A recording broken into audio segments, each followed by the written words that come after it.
കള്ളക്കേസുകൾക്കും ഒരു പരിധിവരെ നിരപരാധികൾ ക്രൂശിക്കപ്പെടുന്നതിനും സാക്ഷികളാണ് അല്ലെങ്കിൽ അതിന് കാരണക്കാരാണ് കേരള പോലീസ് എന്ന് പലകുറി പ്രഖ്യാപിക്കപ്പെട്ടിട്ടുള്ളതാണ്, പലകുറി തെളിയിക്കപ്പെട്ടിട്ടുള്ളതാണ്. ഇക്കുറി കാസർഗോഡ് ജസീല എന്ന് പറയുന്ന ഒരു 26-കാരിയുടെ മരണമാണ് പോലീസിനെതിരെ വിരൽ ചൂണ്ടുന്നത്. പോലീസ് കുറ്റകരമായ അനാസ്ഥ അവിടെ കാണിച്ചു എന്നത് വസ്തുതയാണ്. ഈ ജസീലയുടെ കഥ പ്രേക്ഷകർക്ക് ഒരുപക്ഷെ അറിയാമായിരിക്കും. ജസീല ഇക്കഴിഞ്ഞ 15-ാം തീയതിയാണ് വിഷം കഴിച്ച് ജീവനൊടുക്കാൻ തീരുമാനിച്ചത്. ഈ കഴിഞ്ഞ വെള്ളിയാഴ്ച അവർ മരണത്തെ പുൽകുകയും ചെയ്തു. അവർക്ക് 2 മക്കളുണ്ട്. പ്രായം വെറും 24. ഭർത്താവ് വിദേശത്താണ്. ഇനി ഞാൻ സംഭവത്തിലേക്ക് കടക്കാം. ജസീലയുടെ അയൽപക്കത്ത് ജസീലയുടെ സുഹൃത്തിന്റെ അമ്മയ്ക്ക് ധാരാളം സ്വർണമുണ്ട്. ഇതൊന്നും ജസീല അറിഞ്ഞിട്ടില്ല. ആ സ്വർണത്തിൽ നിന്ന് ഏകദേശം 9.5 പവൻ, ഏകദേശം 10 ലക്ഷം രൂപയുടെ സ്വർണം മോഷണം പോയി. അങ്ങനെ അവര് പോലീസിൽ, കാസർഗോഡ് ആദൂർ പോലീസ് സ്റ്റേഷനിൽ പരാതി കൊടുക്കുന്നു. ഞങ്ങളുടെ സ്വർണം മോഷണം പോയി, ഞങ്ങൾക്ക് സംശയം ജസീലയെ ആണ് എന്നാണ് ആ പരാതി. അങ്ങനെ പോലീസ് ജസീലയെ ചോദ്യം ചെയ്യാൻ വേണ്ടി വിളിപ്പിക്കുന്നു. ചോദ്യം ചെയ്യുന്നു. ജസീല പറയുന്നു, ഞാനിത് ഒന്നും അറിഞ്ഞിട്ടില്ല, ഞാൻ കുറ്റം ചെയ്തിട്ടില്ല എന്ന് ഉറപ്പിച്ചു പറയുന്നു. പോലീസ് വീണ്ടും വിളിപ്പിക്കുമെന്ന് താക്കീത് നൽകി ജസീലയെ വീട്ടിലേക്ക് പറഞ്ഞു വിടുന്നു. പോലീസിന് അപ്പോൾ വേണമെങ്കിൽ ജസീലയ്ക്ക് പരാതി ഉണ്ടോ എന്ന് ചോദിച്ച ഒരു കൗണ്ടർ പെറ്റീഷൻ കൂടി എഴുതി വാങ്ങാമായിരുന്നു, ന്യായമായിരുന്നു. കാരണം ഒരു സ്ത്രീ സൗഹൃദ, സ്ത്രീപക്ഷ സർക്കാരാണ് ഭരിക്കുന്നത്. സ്ത്രീ സൗഹൃദ പോലീസ് സ്റ്റേഷനുകൾക്ക് വേണ്ടി വാദിക്കുന്ന സർക്കാർ കൂടിയാണ് ഇടത് മുന്നണി സർക്കാർ. പോലീസിന് അങ്ങനെ ചെയ്യാമായിരുന്നു. പക്ഷെ പോലീസ് അത് ചെയ്തില്ല. ജസീല വീട്ടിൽ പോയി. ജസീലയ്ക്ക് ഇങ്ങനെ സ്വർണത്തെക്കുറിച്ചോ ഇങ്ങനൊരു സംഭവത്തെക്കുറിച്ചോ അല്ലെങ്കിൽ മോഷണത്തെക്കുറിച്ചോ യാതൊന്നും അറിയുകയില്ല എന്നതാണ് വാസ്തവം. അത് അവരുടെ മരണമൊഴിയിൽ നിന്നും അവര് തയ്യാറാക്കി വെച്ച വീഡിയോയിൽ നിന്നും വ്യക്തമാണ്.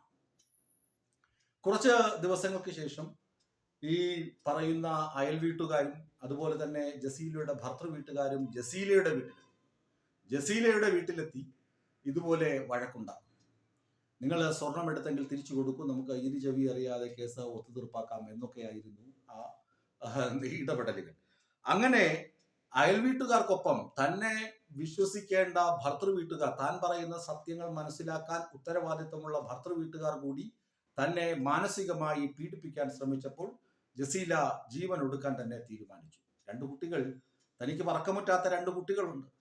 ആ കുട്ടികൾ അമ്മ മോഷ്ടാവാണ് എന്ന ആരോപണം നേരിടുന്നു, അല്ലെങ്കിൽ മോഷണക്കുറ്റത്തിൽ പോലീസ് ചോദ്യം ചെയ്യാൻ വേണ്ടി വിളിക്കുന്നു എന്നിത്യാദി കാര്യങ്ങൾ അറിയുമ്പോൾ അവർക്കുണ്ടാകുന്ന മാനസിക സംഘർഷം എത്രമാത്രമെന്ന് മനസ്സിലാക്കിയ ആ 24-കാരി വിഷം കഴിച്ച് മരിക്കാൻ ശ്രമിക്കുന്നു. അങ്ങനെ അവർ ആസന്ന നിലയിൽ ആശുപത്രിയിൽ അഡ്മിറ്റ് ആകുന്നു. ഡോക്ടർമാർക്ക് മനസ്സിലായി ജീവൻ രക്ഷിക്കുക അസാധ്യമാണ്. അങ്ങനെ ഡോക്ടർമാർ അറിയിച്ചതനുസരിച്ചാണ് മജിസ്ട്രേറ്റ് സ്ഥലത്തെത്തി അവരുടെ മൊഴി രേഖപ്പെടുത്തുന്നത്. ആ മൊഴിയിൽ അവർ പറഞ്ഞു, എന്റെ സത്യങ്ങൾ കേൾക്കാൻ ആരും ഉണ്ടായിരുന്നില്ല.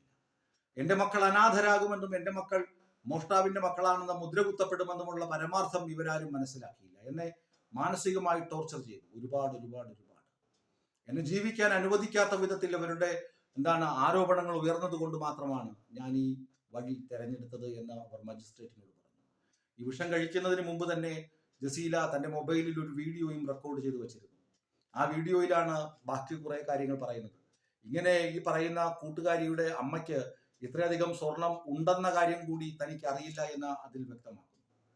എന്നിട്ട് പോലീസുകാർക്ക് പരാതി, കൗണ്ടർ പെറ്റീഷൻ നൽകാൻ താൻ ആഗ്രഹം പ്രകടിപ്പിച്ചു. പോലീസുകാരോട് പറഞ്ഞു, എന്റെ പരാതി കൂടി സ്വീകരിക്കണം, എന്നെ അവർ മാനസികമായി സമ്മർദ്ദത്തിലാക്കുകയാണ്.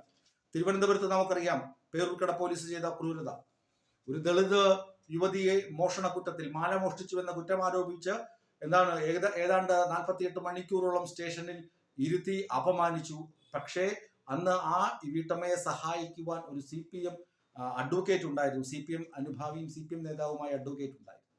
ആ അഡ്വക്കേറ്റിന്റെ പിന്തുണയോടുകൂടി ആ സ്ത്രീ പരാതി കൊടുക്കുകയും പോലീസുകാർ അഴിയെണ്ണുന്ന തരത്തിലേക്ക് ആ കേസ് മാറുകയും ചെയ്തു. പരാതിക്കാരിയായ ആ മാലയുടെ ഉടമസ്ഥ തന്നെ സ്വന്തം വീട്ടിൽ നിന്ന് മാല കണ്ടെത്തുകയും ആ പരാതിക്കാരിയും അഴിയെണ്ണുന്ന സ്ഥിതിയിലേക്ക് പോയി. പക്ഷേ ജസീലയെ സഹായിക്കാൻ അങ്ങനെ ഒരാൾ അവിടെ ഉണ്ടായില്ല. അങ്ങനെ ആരെങ്കിലും ഉണ്ടായിരുന്നുവെങ്കിൽ ജസീലയ്ക്ക് ഇന്ന് ഈ ഗതി ഉണ്ടാവുകയില്ലായിരുന്നു എന്നത് പരമാർത്ഥമാണ്. അങ്ങനെ ജസീല തിരികെ ഒരു കൗണ്ടർ പെറ്റീഷൻ കൊടുക്കാൻ ആഗ്രഹിച്ചിട്ട് പോലും പോലീസ് പറഞ്ഞു, ഇല്ല, നിങ്ങൾ അങ്ങ് ഒത്തുതീർപ്പാക്കിയാൽ മതി, നിങ്ങൾ എടുത്ത സാധനം അങ്ങ് കൊടുത്താൽ തീർന്ന പ്രശ്നമല്ലേ ഉള്ളൂ എന്ന് പറഞ്ഞ് വീണ്ടും അപമാനിച്ചു. ഇതൊക്കെ അവരുടെ വീഡിയോയിൽ പറയുന്നതാണ്. അങ്ങനെ ആ ജസീല മരണത്തിൽ അഭയം പ്രാപിച്ചു. ഇത് വലിയ ചോദ്യചിഹ്നമാണ് ഉയർത്തുന്നത്. എത്ര സ്ത്രീ സൗഹൃദമാണെന്ന് പറഞ്ഞാലും നിരപരാധികളെ ഇങ്ങനെ ക്രൂശിക്കേണ്ടതുണ്ട്. നമുക്കറിയാം, ഒരു സമീര എന്ന് പറഞ്ഞ യുവതി തൊണ്ടി മുതൽ ടോയ്ലറ്റിൽ ഇട്ട് വെള്ളം ഒഴിച്ച് കളഞ്ഞ് പോലീസിനെ വെള്ളം കുടിപ്പിച്ച ഒരവസ്ഥയുണ്ട്. അങ്ങനെയൊക്കെയുള്ള മോഷ്ടാക്കളുണ്ട്. അവരെയൊക്കെ ട്രീറ്റ് ചെയ്യുന്നത് പോലെ എല്ലാവരെയും ട്രീറ്റ് ചെയ്യാൻ കഴിയും. എല്ലാവരും സമീലമാരാകുമോ? ജസീല ഒരിക്കലും സമീലയല്ലല്ലോ.